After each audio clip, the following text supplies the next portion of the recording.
Assalamualaikum warahmatullahi wabarakatuh.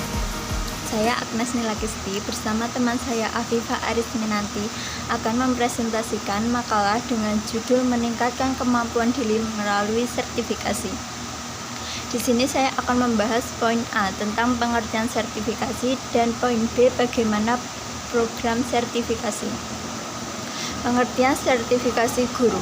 Sertifikasi guru ini ialah sebuah proses pemberian pengakuan terhadap seorang pendidik untuk melakukan pelayanan pendidikan di aturan pendidikan masing-masing. Upaya sertifikasi ini merupakan sebuah usaha untuk penjamin mutu agar tetap memenuhi standar kompetensi seorang pendidik. Selanjutnya poin B tentang program sertifikasi. Program sertifikasi ini direncanakan disosialisasikan, diuji kompetensinya dan didata sejak tahun 2006. Sedangkan pelaksanaan sertifikasi sendiri ini di Indonesia dimulai dari 2007. Setelah diterbitkannya peraturan Menteri Pendidikan Nasional Nomor 18 Tahun 2007 tentang sertifikasi bagi guru dalam jabatan. Adapun cara dalam pelaksanaan sertifikasi ada dua, yaitu melalui portofolio dan pendidikan profesi. Tujuan dari sertifikasi sendiri bagi guru diantaranya adalah untuk menentukan atau memastikan tingkat kelayakan apakah seorang guru dalam melaksanakan tugasnya serta pengakuan sebagai pendidik yang telah memenuhi syarat dan lolos uji sertifikasi. Assalamualaikum warahmatullahi wabarakatuh. Perkenalkan, saya Afifah Arisminanti dari kelas PII. Di sini saya akan menjelaskan mengenai prosedur sertifikasi. Ada dua cara yang digunakan dalam pelaksanaan ujian sertifikasi guru. Yang pertama adalah sertifikasi guru prajabatan dan yang kedua adalah sertifikasi guru dalam jabatan. Kita akan membahas terlebih dahulu mengenai sertifikasi guru prajabatan. Sertifikasi guru prajabatan ini diikuti oleh lulusan S1 dan D4 dari Lembaga Pendidikan Tenaga Kependidikan atau LPTK dan non-LPTK yang berkeinginan untuk mengikuti sertifikasi ini dan belum pernah mengajar sebelumnya. Sertifikasi prajabatan ini dilakukan oleh pendidikan profesi di Lembaga Pendidikan Tenaga Kependidikan.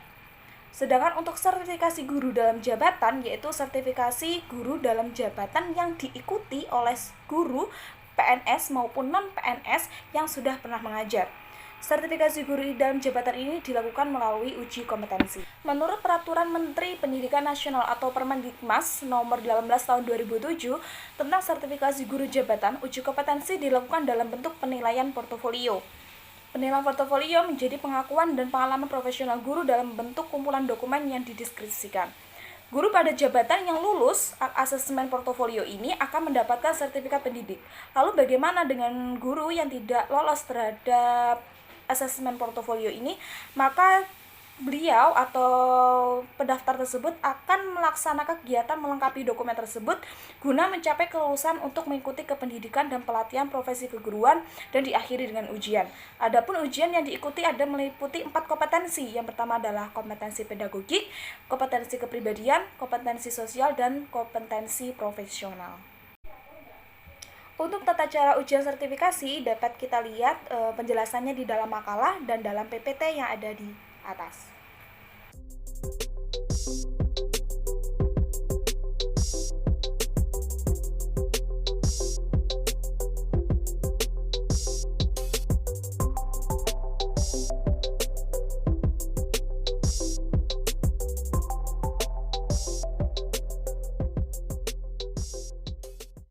Lalu kita akan melanjutkan ke bagian sertifikasi sebagai sarana dalam peningkatan kemampuan guru.